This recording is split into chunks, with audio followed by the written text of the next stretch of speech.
Le fantôme d'Ogbomoso. En 2013, dans un lycée de filles internat à la périphérie d'Ogbomoso au Nigeria, une nouvelle année scolaire commence dans la joie, jusqu'à ce que des phénomènes étranges apparaissent. Affaires disparues, bruits nocturnes, lumière vacillante. Les plaintes des élèves sont ignorées par la directrice, Madame Adebayo, qui parle d'imagination débordante. Puis, une nuit, Folake, 11 ans, est traînée hors de son lit par une force invisible. Hystérique, elle parle d'une fantôme d'une ancienne élève, Adeola, morte tragiquement 10 ans plus tôt dans l'établissement.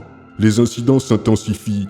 Filles tirées de leur lit, enfermées dans les salles de bain, voix stridentes sortant de nulle part ordonnant « partez d'ici ». Les élèves dorment en groupe et chantent des prières pour se protéger. Une nuit, 3 terminales courageuses descendent au sous-sol pour défier le fantôme. Elles en ressortent traumatisées.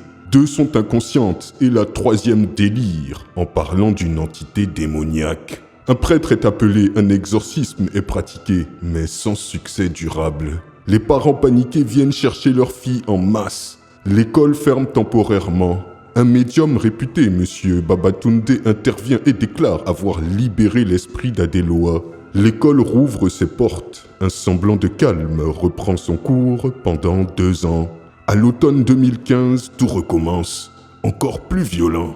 Agression physique, fenêtres brisées, incendie, chute dans les escaliers. Le point de non-retour est atteint un dimanche midi à la cafétéria. Du sang coule sur les murs. On découvre au plafond le cadavre mutilé d'un chien bloqué dans le plafond.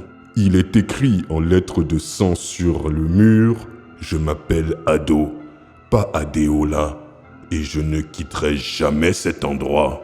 Le lycée ferme définitivement peu après. Le bâtiment est abandonné, entouré de clôtures et interdit d'accès. Les villageois disent encore entendre certaines nuits des cris de jeunes filles résonner dans les dortoirs vides. L'esprit d'Ado semble continuer de régner sur les ruines de l'ancien pensionnat. Quelle histoire terrifiante. Dites-moi ce que vous en pensez dans les commentaires et je vous dis à très bientôt pour une nouvelle vidéo. C'était Takashi J numéro 1 sur les histoires mystiques de l'Afrique.